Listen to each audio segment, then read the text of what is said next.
Hello everyone, this is Prachi Singh from study with Prachi.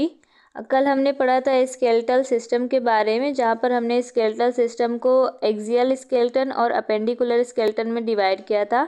Axial skeleton में हमने cranium के बारे में पढ़ा था, क्रेनियम में कितनी बोन्स होती है। हमने फेशियल बोन के बारे में पढ़ा था। हमने पढ़ा हुआ था वर्टिब्रल कॉलम के बारे में, वर्टिब्रल कॉलम का डबल कर्वेचर नेचर भी हमने देखा था। आज हमें स्टर्नम पढ़ना है, जो कि पार्ट है एक्सियल स्केलेटन का। फिर इसके बाद हमें पढ़ना है अपेंडिकुलर स्केलेटन। फिर इसके बाद मैं आपको कुछ क्वेश्चंस दूंगी, तो उन्हें आपको होमवर्क में दूंगी, जिन्हें आपको घर पर इस लेक्चर को देखने के बाद करने होंगे। ठीक है, चलिए आज का टॉपिक स्टार्ट करते हैं। बेसिकली ये एक एनसीईआरटी का डायग्राम है। मैंने आपको कल भी इलाबोरेट किया था, मैं आपको आज भी इलाबोरेट कर देती हूँ। ये वाला आप पार्ट देख रहे होंगे आपके bony structure of the head का। ये है फ्रंटल बोन, जो कि आपके जस्ट फ्रंट पर प्रेजेंट रहता है। आप अपने इस माथे को टच कीजिएगा, यहीं पर ये होता है, इसे कहते हैं फ्रंटल बोन।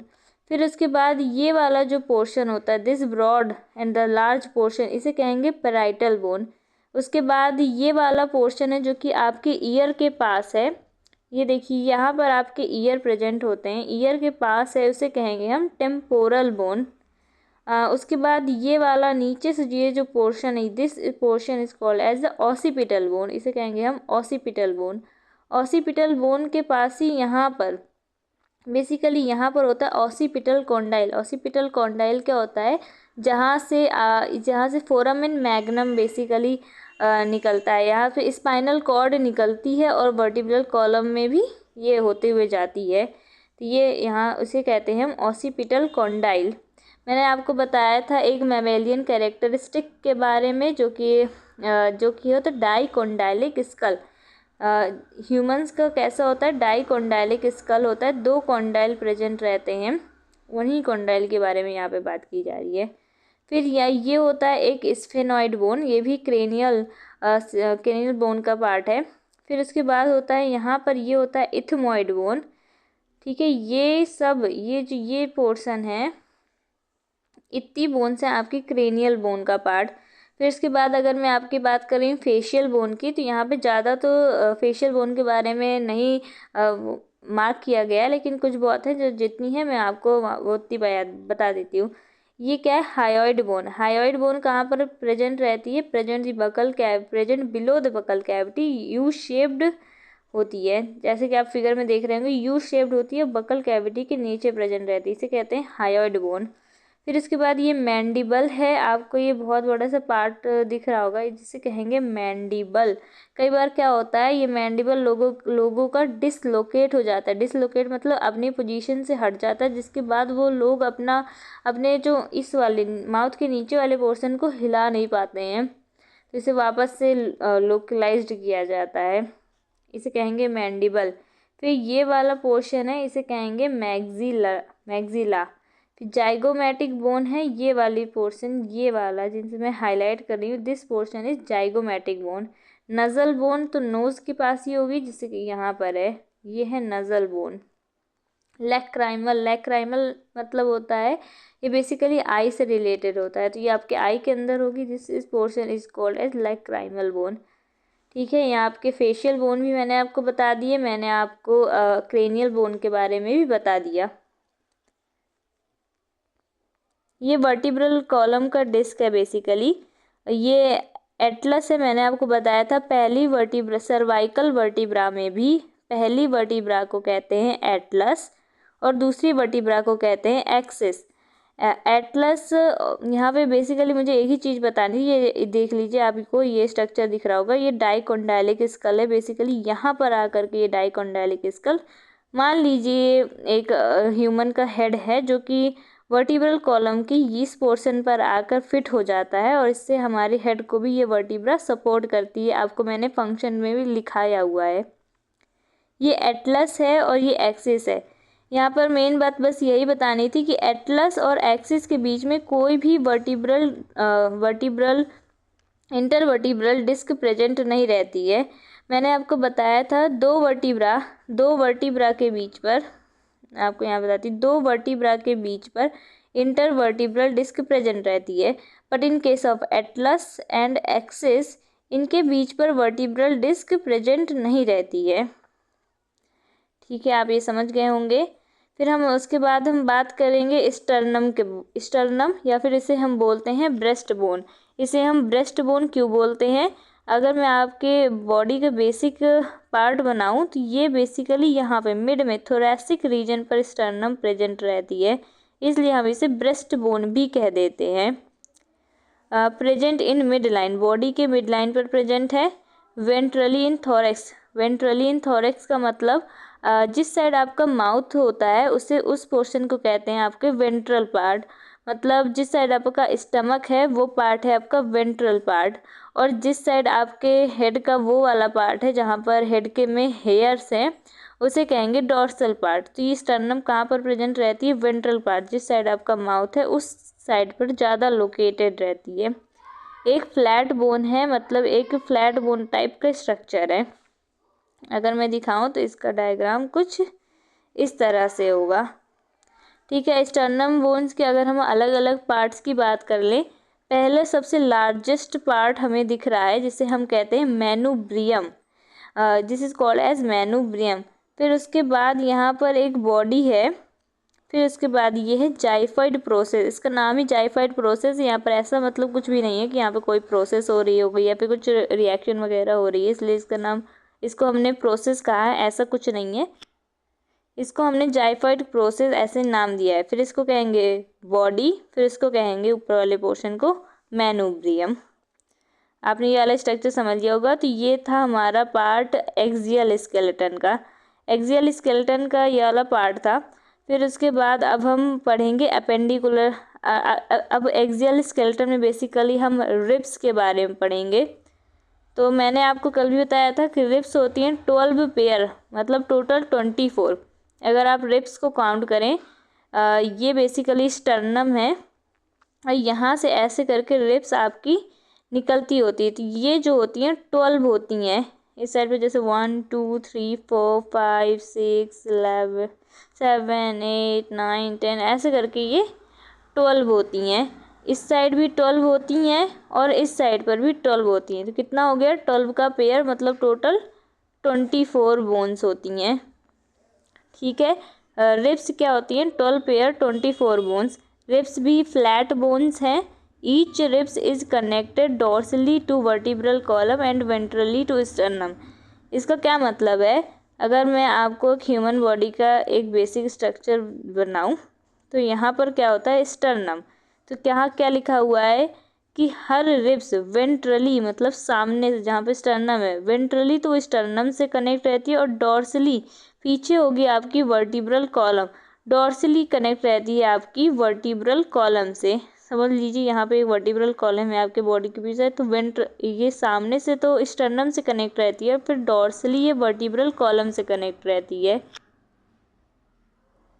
जैसे कि इस डायग्राम में है, बेसिकली समझ लीजिए यहाँ पे स्टर्नम है तो ये वेंट्रल वाला पार्ट है। वेंट्रली तो यहाँ से वेंट्रली रिब निकली है, फिर उसके बाद ये जाते हुए आपकी वर्टिब्रल कॉलम से अटैच हो जाएगी। वर्टिब्रल कॉलम मतलब रीढ़ की हड्डी, बेसिकली वर्टिब्रल कॉलम से जा कर के आपको अटैच मिलेगी। तो इस तरह का कुछ पोर्शन होता है। तो ये बात समझ गए होंगे आप। Each ribs is connected dorsally to vertebral column and ventrally to sternum. सामने से तो वो स्टर्नम से कनेक्ट रहती है और पीछे से वो वर्टिब्रल कॉलम से अटैच रहती है। Each ribs has 2 articulation surface on it dorsal side. आप इस डायग्राम में देख रहे होंगे 2 आर्टिकुलेशन सरफेस है। 2 आर्टिकुलेशन सरफेस, एक यहाँ पर आपको नॉच दिख रहा होगा, एक यहाँ पर आपको नॉच दिख रहा होगा। ये 2 आर्टिकुलेशन सरफेस है जो कि डॉर्सल साइड पर प्रेजेंट रहते हैं, जो कि हेल्प करते हैं इस रिब को अटैच होने में। कहाँ पे? वर्टिब्रल कॉलम से अटैच होने पे। ईच रिब, हर रिब के पास 2 आर्टिकुलेशन सरफेस होती है ऑन इट्स डॉर्सल साइड। इसे हम इस तरह के रिब्स को कहते हैं हम बाइसेफेलिक रिब्स। क्या कहते हैं हम? Bicephalic ribs. अगर बात की जाए तो वेंट्रली मतलब स्टर्नम से ये रिब किससे अटैच रहती है? तो ये अटैच रहती है हाइलिन कार्टिलेज से। किससे अटैच रहती है? हाइलिन कार्टिलेज से, जिसे हम कोस्टल कार्टिलेज भी कहते हैं। तो कोस्टल कार्टिलेज भी वर्ड आप याद रखिएगा, क्योंकि काफ़ी बारी क्वेश्चंस में ये वाला वर्ड दे दिया जाता है, कोस्टल कार्टिलेज। यहाँ पे बेसिकली रिब का स्ट्रक्चर है। ये जो ऑरेंज कलर का डायग्राम है, ये शो कर रहा है स्टर्नम को। ये बेसिकली हाइलिन कार्टिलेज है। हाइलिन कार्टिलेज की वजह से ये रिब्स जो अटैच हो जाती हैं स्टर्नम से। तो यहाँ पर क्या दिखाया गया है, 1 से 7 तक की रिब्स ट्रू रिब्स होती हैं, फिर 8, 9, 10 फॉल्स रिब्स हैं और 11, 12 फ्लोटिंग रिब्स हैं। इन रिब्स को इस तरह से क्यों बांटा गया है, आपको ये मन में आपके क्वेश्चन आ रहा होगा, तो मैं आपको बताती हूँ। ये 1 से 7 तक जो है वो देखिए आप 1 से 7 तक में और 8, 9, 10, 11, 12 में आपको क्या डिफरेंस दिख रहा है? क्या आपको ये दिख रहा है कि 8, 9, 10 की जो हाइलिन कार्टिलेज है वो कैसी है? इसकी तो हाइलिन कार्टिलेज ही नहीं है। तो अगर मैं बात करूँ 1 से 7 तक में, तो यहाँ पे जो रिब है वो वेंट्रली तो स्टर्नम से कनेक्ट है और फिर डॉर्सली वर्टिब्रल कॉलम से कनेक्ट है। जैसे ही 1 to 7 में वेंट्रली तो स्टर्नम से कनेक्ट है और डॉर्सली वर्टिब्रल कॉलम से कनेक्ट है। But in case of false rib कौन से नंबर की हैं? 8 नंबर, 9 नंबर और 10 नंबर। 8, 9, 10 वेंट्रल स्टर्नम से तो नहीं कनेक्ट है। देखिए वेंट्रल पार्ट स्टर्नम से कहाँ कनेक्ट है, वो स्टर्नम से नहीं कनेक्ट है, बल्कि 8, 9, 10 तो 7 वाले बोन से, ये देखिए 7 नंबर की बोन से कनेक्ट है, 7 नंबर की रिब से कनेक्ट है ये 8, 9, 10 और 11, 12 तो किसी के साथ कनेक्ट ही नहीं है। वो बस फ्लोट कर रही हैं, ऐसे ही ऐसे लग रहा है कि वो किसी से कनेक्ट नहीं है, फ्लोट कर रही हैं। फ्लोटिंग मतलब तैर रही हैं, ऐसे ही ऐसे लग रहा है कि किसी के साथ तो वेंट्रली कनेक्ट ही नहीं है। बट ये सभी डॉर्सली वर्टिब्रल कॉलम से कनेक्ट रहती है, डॉर्सली वर्टिब्रल कॉलम से कनेक्ट रहती हैं। कुछ हम डिवाइड कर लेंगे हम ट्रू रिब्स को, फॉल्स रिब्स को और फ्लोटिंग रिब्स को, ताकि हमें थोड़े बहुत और डिफरेंसेस याद हो जाए। ट्रू रिब्स को हम कह देते हैं वर्टिब्रो स्टर्नल रिब्स। ऐसा हमने नाम क्यों दिया? इस नाम को अगर आप देखेंगे तो इस नाम को तो दो पार्ट में डिवाइड कीजिए। पहला है वर्टिब्रो स्टर्नल, वर्टिब्रो मतलब वर्टिब्रा, स्टर्नल मतलब स्टर्नम। ऐसी रिब्स जो कि वर्टिब्रल कॉलम से भी अटैच हो और स्टर्नम के साथ भी अटैच हो, उन्हें कहते हैं हम ट्रू रिब्स। जैसे कि हमने आगे देखा, ये 1 से 7 तक स्टर्नम के साथ भी अटैच है और पीछे से वर्टिब्रल कॉलम के साथ भी अटैच होंगी, तो इन्हें हम कह देंगे ट्रू रिब्स और या वर्टिब्रो स्टर्नल रिब्स। वहीं फॉल्स रिब्स की बात की जाए, फॉल्स रिब को हम कह देते हैं vertebro chondral ribs. Vertebro chondral ribs क्यों कहा गया है? क्योंकि जो 8, 9, 10 ये जो फॉल्स रिब है वो स्टर्नम से तो नहीं अटैच हो रही, लेकिन इससे कॉन्ड्रेटिन प्रोटीन की वजह से, मतलब बेसिकली हाइलिन कार्टिलेज की हेल्प से ये 7 वाले रिब्स पर अटैच हो रही हैं, बल्कि स्टर्नम पर अटैच नहीं हो रही हैं।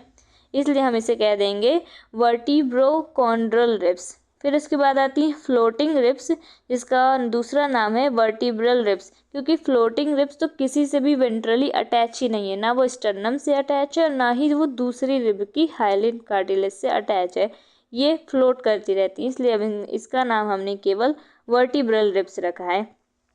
ठीक है, आपको उनके नाम याद हो जाएंगे। पहली बार आप पढ़ेंगे तो आपको थोड़ा सा वो लगेगा कि इतने बड़े बड़े नेम कैसे याद हो जाएंगे, लेकिन जब आपको नेम की मीनिंग पता चल जाती है तो आपको याद करने में आसानी होती है। ठीक है, यहाँ पे क्या लिखा है? 1st से 7th रिब ट्रू रिब्स है, जैसे कि हमने आगे डायग्राम में देखा कि 1 to 7 रिब्स तो ट्रू रिब्स हैं, फिर 8, 9, 10 फॉल्स रिब्स हैं एंड 11, 12 फ्लोटिंग रिब्स है। वही चीज़ यहाँ पर लिखी गई है कि 1st से 7th रिब ट्रू रिब है, फिर 8, 9, 10 फॉल्स रिब है, फिर इसके बाद 11, 12 फ्लोटिंग रिब्स है।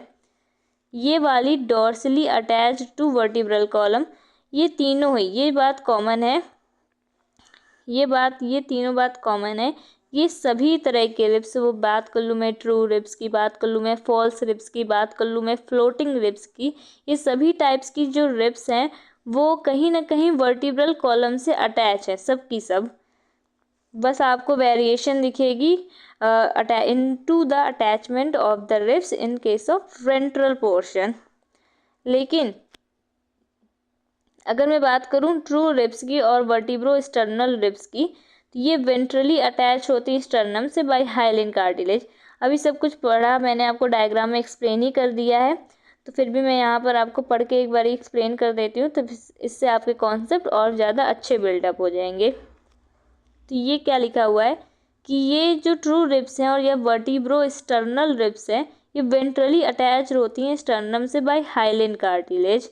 ये हमने डायग्राम में देखा ही है कि 1 से 7 तक ये हैं ट्रू रिब्स और ये वेंट्रली अटैच रहती हैं स्टर्नम से बाय हाइलिन कार्टिलेज। ये हाइलिन कार्टिलेज आप देख रहे होंगे। फिर उसके बाद यहाँ पे क्या लिखा है कि फॉल्स रिब या vertebro chondral ribs ventrally attach रहती हैं कार्टिलेज ऑफ 7th रिब। ये कैसे अटैच रहती हैं? ये 8, 9, 10 वाली नंबर वाली जो रिब्स हैं, जिन्हें हमने फॉल्स रिब या फिर वर्टिब्रो कॉन्ड्रल रिब्स कहा है, ये वेंट्रल पोर्शन में अटैच होती हैं 7th रिब के कार्टिलेज से, इसलिए हमने इसे वर्टिब्रो कॉन्ड्रल रिब्स कहा है। Not directly attach with sternum, ये स्टर्नम के साथ डायरेक्टली नहीं अटैच है, ये इनडायरेक्टली अटैच है थ्रू द 7th रिब्स। फिर उसके बाद आता है फ्लोटिंग रिब और दी वर्टिब्रल रिब। ये वेंट्रली तो किसी के साथ अटैच नहीं होती हैं, they are free, ventrally not attach to sternum, they are free. आप समझ गए होंगे। फिर इसके बाद अगर हम रिब केज की बात करें, रिब केज में बेसिकली क्या क्या इंक्लूड होता है? रिब केज वो केज होता है। केज आपको तो पता ही होगा, जैसे बर्ड्स के लिए आप केज बोलते हो, पिंजरा, पिंजरा कहते हैं हिंदी में। रिब केज वैसे ही हमारे लंग्स को प्रोटेक्ट करने के लिए रिब केज होता है। तो अगर मैं बात करूँ सामने से, उस केज को कौन बनाता है? सामने से बनाती है स्टर्नम। वेंट्रल पोर्शन पर हो गई ये स्टर्नम। फिर इसके बाद डॉर्सल पीछे से कौन बना रहा है? तो वो बना रहा है वर्टिब्रल कॉलम। ये 2 एस कर्वेचर वाली वर्टिब्रल कॉलम ये पीछे से बना रही है। और लेटरल कौन बना रहा है? ऐसे ऐसे ये रिब्स बना रही होती हैं। तो समझ गए होंगे। वेंट्रल सामने से बना रही होती हैं स्टर्नम, पीछे से बना रही होती हैं वर्टिब्रल कॉलम, और फिर किनारे से बना रही होती है रिब्स। ऐसे करके पूरा एक बंद सा बॉक्स बना लेते हैं, जिसके अंदर हमारे लंग्स होते हैं, जिसके अंदर हमारे लंग्स होते हैं। जैसे कि आपको डायग्राम में दिख रहा होगा, ये एक एनसीईआरटी का डायग्राम है। यहाँ पे जैसे कि मैं आपको दिखाऊं, ये यहाँ से यहाँ तक, ये 1 से 7 तक हैं ट्रू रिब्स। इन्हें हम कहेंगे, यहाँ से यहाँ तक हम कहेंगे ट्रू रिब्स। आपको दिख रहा होगा ये वर्टिब्रल कॉलम, ये स्टर्नम वाला पोर्शन, ये मेनुब्रियम है, ये यहाँ तक ये है बॉडी। फिर उसके बाद ये वाला पोर्शन, इसे कहेंगे जाइफॉइड प्रोसेस। मैं एक डार्क कलर ले लेती हूँ, जिससे आपको ज़्यादा आसानी होगी चीज़ें समझने में। तो ये बात करूँ मैं ट्रू रिब्स की, तो ट्रू रिब्स क्या है? 1 से 7 तक है। यहाँ पे देख रहे होंगे अब ये वेंट्रली स्टर्नम से, देखिए कैसे कनेक्ट है, यहाँ पर ऐसे वेंट्रली स्टर्नम से कनेक्ट है। फिर उसके बाद ये डॉर्सली पीछे से वर्टिब्रल कॉलम से कनेक्ट है। 1, 2, 3, 4, 5, 6 एंड 7। लेकिन अगर वही बात की जाएगी 8, 9 और 10 की, जिन्हें हम कहते हैं फॉल्स रिब, ये डायरेक्टली कनेक्ट नहीं होती स्टर्नम से। जैसे कि आप देख रहे होंगे यहाँ पर स्टर्नम पर कोई भी नई बोन कनेक्ट नहीं है, ये कनेक्ट रहती हैं थ्रू 7 नंबर की रिब के साथ। फिर ये 11, 12 है फ्लोटिंग रिब्स, जो कि वेंट्रल पोर्शन पर किसी से कनेक्ट नहीं होती, ये फ्लोट करती हुई होती हैं। ठीक है, आपको ये डायग्राम समझ में आ गया होगा। अब हम पढ़ेंगे अपेंडिकुलर स्केलेटन के बारे में। अपेंडिकुलर स्केलेटन में बेसिकली आपके लिम्स आते हैं, 2 हाथ 2 पैर, उसकी सारी बोन्स के बारे में पढ़ेंगे। फिर उसके बाद हम पढ़ेंगे ये जो हाथ आपके अटैच हैं बॉडी के साथ इस पोर्शन पे, तो ये किस वजह से अटैच है? इन्हें कहते हैं हम पेक्टोरल गिर्डल। इसके बारे में हम डिटेल में पढ़ेंगे। फिर इसके बाद आपके पैर हैं, ये किस तरह से आपकी बॉडी में अटैच है, वो थ्रू अटैच है पेल्विक गिर्डल, उसके बारे में भी हम आगे पढ़ेंगे। ठीक है, हम स्टार्ट करते हैं अपेंडिकुलर स्केलेटन से। अपेंडिकुलर स्केलेटन में टोटल 126 बोन्स इंक्लूड होती हैं। कितनी बोन्स इंक्लूड होती हैं अपेंडिकुलर स्केलेटन में? अपेंडिकुलर स्केलेटन में टोटल 126 वो होती हैं, बोन्स इंक्लूड की जाती हैं, जिसमें आपके लिम्स और गिल्डन में हमने इन 126 बोन को डिवाइड किया है। लिम्स की अगर मैं बात करूं तो ईच लिम्ब हैज़ 30 बोन्स। अब अपने हाथ पैर को काउंट कीजिए, 2 हाथ होते हैं, 2 पैर होते हैं आपके, टोटल कितने लिम्स हो गई? 4 लिम्स हो गई। एक लिम्स में 30 बोन्स है, तो 4 लिम्ब में कितनी बोन होंगी? 4 × 30 दैट इज 120 बोन्स। 120 बोन्स हैं आपकी टोटल हाथ और पैरों की हड्डियों को मिला करके। अब 120 बोन्स तो हमारी लिम्स की हो गई, तो बची हैं हमारे पास 6 बोन। ये 6 बोन क्या है? ये 6 बोन बनाती हैं पेक्टोरल गिर्डल और बनाती हैं पेल्विक गिर्डल को। अब देखेंगे 6 बोन पेक्टोरल गिर्डल और पेल्विक गिर्डल में किस तरह से डिस्ट्रीब्यूट है। यहाँ पर हम बात कर रहे हैं 4 लिम्स। 4 लिम्स किसे कहते हैं? 4 लिम्ब हम कहते हैं अपने हाथों को, और हाइंड लिम्ब कहते हैं हम अपने पैरों को। 4 लिम्ब में देखेंगे हम, यहाँ पर बोन्स को हम काउंट करेंगे। पहली बोन होती है ह्यूमरस, फिर उसके बाद होती है रेडियस, उसके बाद होती है अल्ना, उसके बाद होती है कार्पल जिसे हम कहते हैं रिस्ट बोन जो कि होती है 8 इन नंबर, फिर मेटाकार्पल और पाम बोन जो होती है 5 इन नंबर, फिर उसके बाद फेलेंजेस डिजिट 14। मैं आपको यहाँ पर एक्सप्लेन करती हूँ। एक डायग्राम यहाँ पर पड़ा था, मैं उसे ढूंढ रही हूँ, अगर वो डायग्राम मिल जाएगा तो समझाने में आसानी होगी।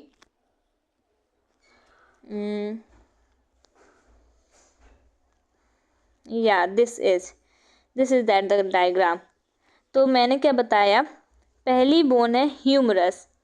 ये कौन सी बोन्स की मैं बात कर रही हूँ? मैं बात कर रही हूँ आपके 4 लिम्स की बोन। 4 लिम्स मीन्स आपके हैंड की बोन। यहाँ पर पहली बोन है ह्यूमरस। ये जो आपको बोन का स्ट्रक्चर दिख रहा होगा, this is portion is called as the humerus. दूसरी बोन है, इसे कहेंगे हम रेडियस और इसे कहेंगे हम अल्ना। Radius and ulna.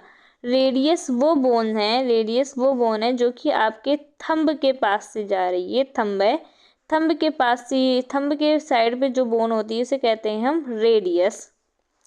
इसे समझ गए होंगे। फिर इसके बाद होती है मेटाकार्पल। मेटाकार्पल मतलब आपकी रिस्ट बोन होती है, बेसिकली आपकी कलाई में जो बोन होती हैं वो होती हैं 8 इन नंबर्स। फिर इसके बाद होती है मेटाकार्पल। मेटाकार्पल मतलब आपकी पाम बोन। पाम मतलब जो आपकी हथेली में बोन्स होते हैं उन्हें कहते हैं मेटाकार्पल, जो कि होती हैं 5।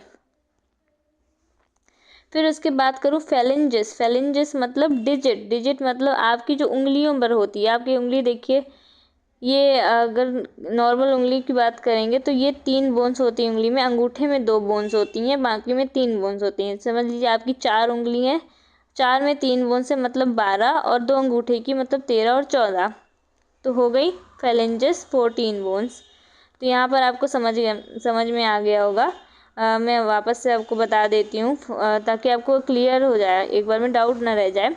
फिर सबसे पहली होती है ह्यूमरस जो कि होती है 1, फिर होती है रेडियस जो कि आपके थंब के साइड वाली बोन होती है, फिर होती है अल्ना, फिर उसके बाद होती है कार्पल रिस्ट बोन, फिर उसके बाद होती है मेटाकार्पल पाम बोन, फिर उसके बाद होती है फेलेंजेस। आपको ये वाला डायग्राम से काफ़ी ज़्यादा क्लियरेंस हो गया होगा, आप समझ तो गए ही होंगे और याद भी हो गया होगा। मैं इतनी बार आपको बार बार बोलती हूँ तो उससे आपको याद भी हो जाएगा। पहली होती है ह्यूमरस, फिर उसके बाद होती है रेडियस 1, फिर अल्ना 1 होती है, फिर कार्पल और रिस्ट बोन 8 होती है, मेटाकार्पल पाम बोन 5 होती है, फेलेंजेस डिजिट 14 होती है। ये टोटल आप काउंट करेंगे तो ये टोटल होती हैं 30 बोन्स।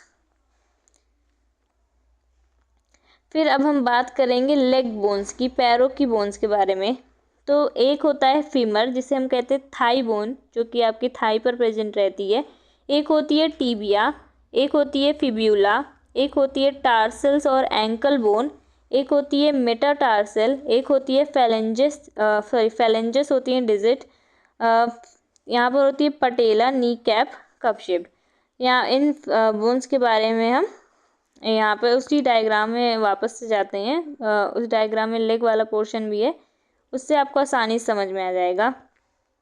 तो मैंने पहली बोन की बात की, ये होती है फीमर, ये बोन है फीमर वाली bone, this bone is femur. Patella bone है यहाँ पर, ये है बेसिकली पटेला बोन। पटेला मतलब नी कैप, आपके घुटने में जो बोन प्रेजेंट रहती है। सब कोई अपना घुटना देखिए, वहाँ पर आपको एक बोन मतलब फील होगी, जो कि एक कटोरी जैसी की होगी, उसे कहेंगे पटेला। फिर आपकी ये होती है टीबिया, टीबिया के पीछे पतली सी होती है फिब्यूला। फिर आपकी पैरों में यहाँ पर, जहाँ पे हाथों में जैसे ये फीमर रेडियस अल्ना और इसके बीच वाली बोन्स होती है, ये वैसे ही पैरों पे यहाँ पर होती है टार्सल। फिर इसके बाद होती है, जैसे पाम बोन होती है वैसे ही मेटाटार्सल। फिर जैसे उंगलियों में फेलेंजेस है, वैसे पैरों की उंगली को कहते हैं फेलेंजेस। चलिए वापस से डायग्राम में चलते हैं, ताकि आपको वापस से उसमें चलते हैं कहाँ पर लिखा हुआ था, ताकि आपको अच्छे से याद हो जाए। पहली बोन होती है उसे हम कहते हैं फीमर, थाई बोन जो कि एक होती है। फिर होता है टीबिया, एक होती है फिब्यूला, एक होती है टार्सल्स और एंकल बोन, टार्सल्स और एंकल बोन 7 होती है। फिर मेटाटार्सल 5 होती है, फेलेंजेस 14 होती है, और एक होती है पटेला और नी कैप। ये टोटल मिला करके हो रही हैं 30 बोन्स। कितनी हो रही हैं? 30 बोन्स हो रही हैं। पटेला और knee cap basically cup shaped की होती है, 1 इन नंबर होती है, वेंट्रली प्रेजेंट रहती है, of course ventral he present रहती है। सिस्मोइड बोन हम इसे कह देते हैं। सिस्मोइड बोन क्यों कह देते हैं? क्योंकि यहाँ पे ऑसिफिकेशन हो जाता है टेंडम, टेंडम के ऑसिफिकेशन की वजह से हम इसे सिस्मोइड बोन कह देते हैं। आपको अब तक सारी बोन्स याद हो गई होंगी। वापस से एक बार रिवाइज करा देती हूँ। जैसे कि एक फीमर थाई बोन होती है, फिर उसके बाद टीबिया होती है जो कि एक मोटी बोन थी, फिर उसके पीछे पतली बोन थी फिब्यूला, फिर टार्सल्स, यहाँ पर बोन्स थी 7।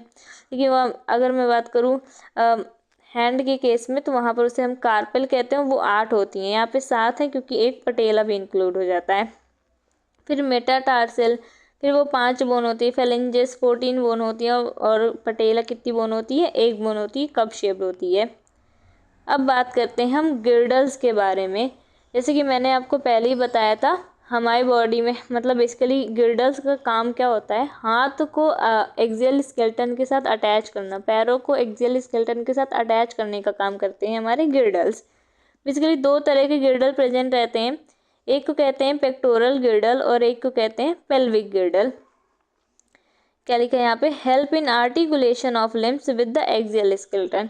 वही चीज़ लिखी है कि ये हेल्प करते हैं आर्टिकुलेशन, मतलब attachment of the limbs into the axial skeleton. Each girdle has 2 halves.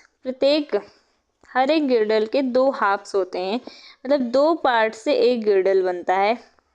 ठीक है, अब देखेंगे सबसे पहले पेक्टोरल गिर्डल के बारे में।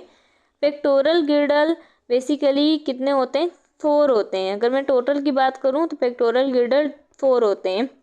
ईच हाफ में, जैसे आप अपनी बॉडी को इमेजिन कीजिए, समझिए यहाँ पर एक आधा हिस्सा पेक्टोरल गिर्डल का, और यहाँ पे एक आधा हिस्सा है पेक्टोरल गिर्डल का, जो कि आपके दोनों हाथों को अटैच करने में हेल्प करेगा। तो ईच हाफ मतलब ये आधा हिस्सा बना हुआ होता है 2 बोन से, और ये आधा हिस्सा भी बना हुआ होता है 2 बोन से। तो टोटल पेक्टोरल गिर्डल कितनी बोन से बनी हुई? 4 बोन से। तो वही लिखा है, each halves of pectoral girdle is made up of 2 bones. Each halves, हर एक हाफ बना हुआ होता है 2 बोन से। ठीक है, इससे समझ गए होंगे। अब उन्हीं 2 बोन्स का नेम देखेंगे, तो एक बोन का नेम है, उसे हम कहते हैं क्लैविकल, और दूसरी बोन का नेम है, उसे हम कहते हैं स्कैपुला। एक को क्या कहते हैं? क्लैविकल। क्लैविकल का स्ट्रक्चर क्या है? कुछ इस तरह से स्ट्रक्चर है क्लैविकल का। डबल कर्वेचर आपको दिख रहा होगा, एक बार यहाँ पर कर्वेचर और एक बार यहाँ पर कर्वेचर, तो डबल कर्वेचर है। कॉलर बोन और ब्यूटी बोन है, बेसिकली कहाँ पर प्रेजेंट रहती है? यहाँ पर प्रेजेंट रहती है, इसे हम कॉलर बोन और ब्यूटी बोन कहते हैं। जैसे कि आपने देखा होगा सेलिब्रिटीज़ में काफ़ी बार यहाँ इस बोन को, कॉलर बोन और ब्यूटी बोन जिसे हम क्लैविकल कहते हैं, उसे हाईलाइट किया जाता है हाईलाइटर लगा के, क्योंकि हम इसे ब्यूटी बोन भी कहते हैं। ये लॉन्ग होती है, जैसे कि आप अपने डायग्राम में देख रहे हैं, लॉन्ग स्लेंडर बोन होती है, लॉन्ग स्लेंडर बोन है। आर्टिकुलेट विद स्कैपुला, स्कैपुला के साथ ये आर्टिकुलेशन पर रहती है, स्कैपुला के साथ ये अटैच रहती है, इसे कहते हैं हम आर्टिकुलेशन। स्कैपुला की बात की जाए तो ये लार्ज फ्लैट ट्रायंगुलर बोन है। कैसी बोन है? ये लार्ज है, बड़ी, फ्लैट है स्ट्रक्चर, और ट्रायंगुलर मतलब कुछ तो इसका ट्रायंगल जैसे का स्ट्रक्चर होगा। आगे हम इसका डायग्राम देखेंगे कि तो ये लार्ज, बड़ी बोन, फ्लैट बोन और ट्रायंगुलर बोन है। Present dorsal in thoracic region between second to seventh rib. अगर मैं आपको याद दिलाऊं तो फिर थोरैसिक रिब्स में, थोरैसिक रीजन में सेकेंड से सेवेंथ रिब के बीच पर ये प्रेजेंट रहती हैं स्कैपुला। कहाँ पे प्रेजेंट रहती हैं? थोरैसिक बोन में सेकेंड से सेवेंथ रिब के बीच पर प्रेजेंट रहती हैं स्कैपुला।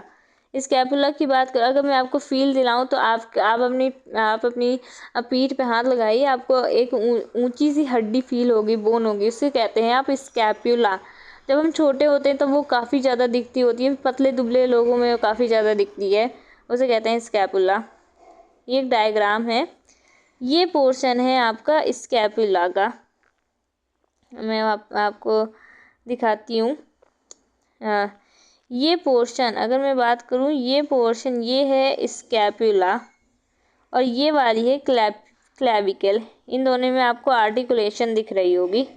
स्कैपुला के यहाँ पर हम आगे पढ़ते हैं कि लार्ज फ्लैट ट्रायंगुलर बोन, हमने पहले भी देखा था, ये लार्ज है, फ्लैट, और देखिए नियरली ट्रायंगुलर स्ट्रक्चर है इसका। कैसा स्ट्रक्चर है? ट्रायंगुलर स्ट्रक्चर है इसका। Has elevated ridge called as spine. Spine आपको कहाँ दिख रहा है? ये एलिवेटेड का मतलब क्या होता है? उभरा हुआ सा एक स्ट्रक्चर आपको दिख रहा होगा जिसे हम कहेंगे ये स्पाइन है। Elevated structure called as spine. Extended, इसी के हम आगे चलेंगे तो हमें एक प्रोसेस दिखेगा, फ्लैट प्रोसेस, जिसे हम क्या कहेंगे? एक्रोमियम। तो ये एलिवेटेड स्ट्रक्चर है जिसे हमने कहा स्पाइन, उसके हमने एक्सटेंड किया, आगे चले तो हमें एक प्रोसेस दिखा जिसे हम कहेंगे एक्रोमियन। एक्रोमियन के जस्ट नीचे आपको ये ग्लिनोइड कैविटी दिखेगी। ग्लिनोइड कैविटी के अंदर ही ह्यूमरस, ह्यूमरस से आपको कुछ याद आया? आपकी 4 लिम्स की बोन होती है ह्यूमरस, जो यहाँ पर आके फिट हो जाती है और अटैच हो जाती है। आपको फिर बताऊंगी। ये है पूरा स्कैपुला, ये है क्लैविकल। ये वाली बोन की अगर मैं बात करूं, ये वाली बोन की बात करूं, ये इसे हम कहेंगे स्कैपुला। स्कैपुला पे ये एक स्पाइन वाला पोर्शन प्रेजेंट है। फिर इस आर्टिकुलेशन, इस प्रोसेस को हम कहेंगे एक्रोमियन। यहाँ पर एक ऐसा गड्ढा टाइप का जैसे लगता है कुछ आके फिट हो जाएगा, तो यहाँ पर फिट होता है हेड ऑफ ह्यूमरस, यहाँ पर आके फिट हो जाता है। हेड ऑफ ह्यूमरस मतलब आपकी 4 लिम्स का ह्यूमरस वाली बोन्स यहाँ पर आके अटैच हो जाती है। यहाँ पर एक नोच या फिर गड्ढा जैसा प्रेजेंट रहता है जिसे हम कहते हैं ग्लिनोइड कैविटी। अब आपको समझ में आ गया होगा सब कुछ। हाँ, तो हमने देखा जस्ट बिलो एक्रोमियन के जस्ट नीचे ही एक डिप्रेशन मतलब गड्ढा प्रेजेंट रहता है जिसे हम कहते हैं glenoid cavity. Here head of humerus articulate, यहाँ पर ह्यूमरस का जो हेड है वो आर्टिकुलेट करता है, मतलब जॉइंट होता है, जिसे हम कहते हैं शोल्डर जॉइंट। आपके कंधों का जॉइंट कहते हैं हम इसे शोल्डर जॉइंट। ये पूरा पेक्टोरल गिर्डल का स्ट्रक्चर है। एक पेक्टोरल गिर्डल इस तरह का होता है, दूसरा पेक्टोरल गिर्डल यहाँ पे प्रेजेंट रहता है, एक यहाँ से हैंड अटैच करता है और एक इसे रोटेट कर दो तो एक यहाँ से हैंड को मतलब अटैच करता है। ये वही स्ट्रक्चर है एनसीईआरटी का। ये स्कैपुला है, ये ह्यूमरस है, ये हेड है ह्यूमरस का, ये स्पाइन वाला है, ये क्रोमियन है, ये क्लैविकल है। सेम ये यहाँ पे भी है, ये इसका डोर्सल व्यू है। ठीक है, अब हम बात करेंगे पेल्विक गिर्डल की। पेल्विक गिर्डल की अगर बात की जाए तो पेल्विक गिर्डल बोन होती है total 2। Each halves made up of 1 bone. प्रत्येक हाफ किससे बना हुआ होता है? एक बोन से बना हुआ होता है। इस pelvic गिर्डल made up of 2 coxal bone right and left. Pelvic गिर्डल की बात की जाए तो पेल्विक गिर्डल बनी हुई होती है 2 कॉक्सियल बोन से, एक राइट साइड पर और एक लेफ्ट साइड पर। Each coxal bone is made by fusion of 3 bone that is ilium, ischium and pubis. और हर एक कॉक्सल बोन बनी हुई होती है fusion of 3 bones that is ilium, ischium and pubis. Ilium, ischium and pubis के fusion से बनती है एक कॉक्सल बोन, और हमारा पेल्विक गिर्डल बनता है 2 कॉक्सल बोन से। At the point of their fusion, ilium, ischium और प्यूबिस के फ्यूजन पर एक डिप्रेशन प्रेजेंट रहता है। डिप्रेशन मतलब एक गड्ढा टाइप का प्रेजेंट रहता है, जिसे हम कहते हैं एसिटाबुलम। क्या कहते हैं? एसिटाबुलम। एसिटाबुलम पे बेसिकली थाई बोन आकर के अटैच हो जाती है, इसी कहते हैं हम फीमर। फीमर जो होती है thigh bone attach at the acetabulum, जहाँ पे वहाँ पे हैंड वाले पोर्शन पे था ग्लेनोइड कैविटी, वैसे ही यहाँ पे थाई वाले पोर्शन पर है कॉक्सल बोन पर एसिटाबुलम, जो कि बनती है by the fusion of 3 bone that is ilium, ischium and pubis. Acetabulum thigh bone femur articulates, यहाँ पे थाई बोन फीमर जो यहाँ पर आर्टिकुलेट होती है। 2 halves of pelvic girdle meets ventrally to form pubis symphysis fibrosis cartilage. 2 half मतलब यहाँ पर इस डायग्राम में अच्छे समझ में आएगा। जैसे ये एक कॉक्सल बोन है और ये एक कॉक्सल बोन है, ये दोनों ही कॉक्सल बोन अटैच रहती हैं वेंट्रल पोर्शन पे बाय अ प्यूबिस, इसे कहते हैं प्यूबिस सिम्फाइसिस, इससे यहाँ पर अटैच रहती हैं। This portion is pubis symphysis, इस पोर्शन से यहाँ पर आके ये अटैच रहती हैं 2 कॉक्सल बोन, नंबर 1 ये number 2 coxal bone are attach ventrally with the help of pubis symphysis. समझ गए होंगे। मैं एक बार वापस से इसको रीड कर देती हूँ। 2 halves of pelvic girdle, 2 half किसके? पेल्विक गिर्डल के मीट करते हैं वेंट्रली, सामने पे to form pubis symphysis form करते हैं, जो कि एक फाइब्रस कार्टिलेज होता है। कैसा कार्टिलेज होता है? फाइब्रस कार्टिलेज होता है।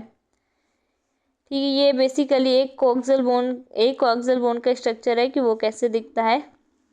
ये ईलियम वाला पोर्शन है, ये यहाँ पर आपको इस्चियम वाला पोर्शन दिख रहा है, ये प्यूबिस वाला portion, this is the pubis portion, ये प्यूबिस पोर्शन है आपको दिख रहा है यहाँ पर। फिर उसके बाद यहाँ पर आपको दिखेगा प्यूबिस पोर्शन के बाद आपको दिखेगा यहाँ पर, इसे कहेंगे हम इस्चियम, ये वाला पोर्शन बेसिकली इस्चियम है। This portion is called as the ischium, इस पोर्शन को क्या कहेंगे आप? इस्चियम कहेंगे। फिर उसके बाद आपको दूसरा पोर्शन दिखेगा जिसे हम कहेंगे ilium. This broad portion is called the, ये पूरा पोर्शन है ईलियम का। ये तीनों ही जब मिलते हैं तब एक गड्ढा टाइप का बनाते हैं, जिसे हम कहते हैं एसिटाबुलम। फिर यहाँ पर फीमर आके, फीमर मतलब आपकी जो थाई बोन है वो आकर के अटैच करती है। आप इसे समझ गए होंगे। आज हमने काफ़ी कुछ पढ़ा, तो उसी से रिलेटेड कुछ क्वेश्चंस हैं। जैसे कि मैं क्वेश्चन पढ़ देती हूँ, आप अपने हिसाब से आंसर दे करके या फिर कॉपी में लिख दीजिएगा कितने सही कितने गलत, और कितने सही कितने गलत ये तो आप कमेंट में बता दीजिएगा, बाकी आंसर को आप कॉपी में लिख दीजिएगा। और इन क्वेश्चन में भी जो आपको नहीं आते हों, जो आपको थोड़े से हार्ड, थोड़े से ट्रिकी लग रहे हों, जो क्वेश्चन समझ में नहीं आया हो, ये भी आप मुझे कमेंट में बता सकते हैं। मैं नेक्स्ट लेक्चर में उसे ज़रूर एक्सप्लेन कर दूँगी। तो पहला क्वेश्चन है, हाउ मैनी लंबर वर्टिब्रा, कितनी lumbar vertebra are present in the vertebral column. मैंने आपको बताई थी लंबर वर्टिब्रा के बारे में, तो यहाँ पर वही पूछा जा रहा है, कितनी लंबर वर्टिब्रा प्रेजेंट रहती हैं वर्टिब्रल कॉलम में। आपको वाला फॉर्मूला बताया था, उससे आपको इसका आंसर मिल जाएगा। फिर दूसरा क्वेश्चन है, which of these is not a function, इनमें से कौन सा फंक्शन नहीं है वर्टिब्रल कॉलम का। आप इनको पढ़िएगा ऑप्शंस को, और इनमें से बताइएगा कौन सा फंक्शन नहीं है वर्टिब्रल कॉलम का। क्या वर्टिब्रल कॉलम हेल्प करती है सपोर्ट द हेड? क्या ये प्रोटेक्ट करती है स्पाइनल कॉर्ड को? क्या ये प्रोटेक्ट करती है वाइटल ऑर्गन्स को? क्या ये point of attachment of ribs है? तो आप ये बताइएगा।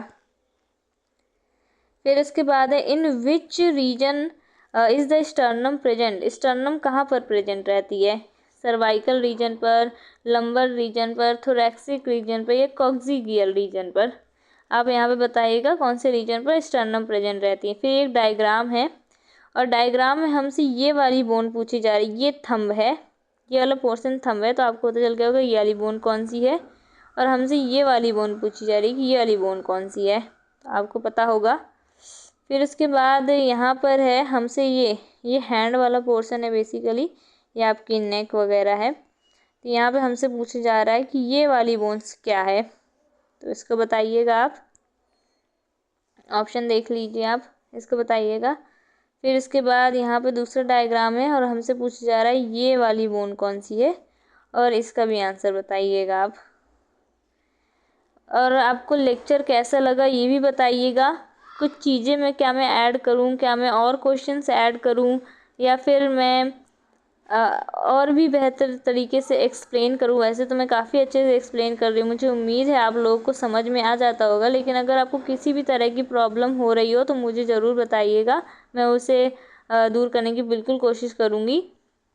और ये लेक्चर कैसा लगा इसे भी कमेंट में ज़रूर बताइएगा। लेक्चर बेसिकली काफ़ी इंपॉर्टेंट है, ये नोट्स भी काफ़ी इंपॉर्टेंट, इससे आप अपनी नोट्स ज़रूर बना सकते हैं। और काफ़ी इंपॉर्टेंट पॉइंट्स भी लिखे रहते हैं, जिन पॉइंट्स को मैं हाईलाइट कर दूँ बेसिकली आप उनको ज़रूर देखिएगा। मैं वापस से एक बार क्वेश्चन को अच्छे से दिखा देती हूँ ताकि आपको प्रॉब्लम नहीं हो। ये क्वेश्चन नंबर 1 है, ये क्वेश्चन नंबर 2 है, ये क्वेश्चन नंबर 3 है, फिर ये क्वेश्चन नंबर 4 है, ये क्वेश्चन नंबर 5 है, यहाँ पे ये क्वेश्चन नंबर 6 है। तो आप बताइएगा 6 में कितने सही निकले। चलिए ठीक है, कल मिलते हैं अब नए जोश के साथ नए लेक्चर में। Thank you so much. Lecture अच्छा लगे तो कमेंट में ज़रूर बताइएगा और अपने फ्रेंड्स पे शेयर भी ज़रूर कीजिएगा। Thank you so much.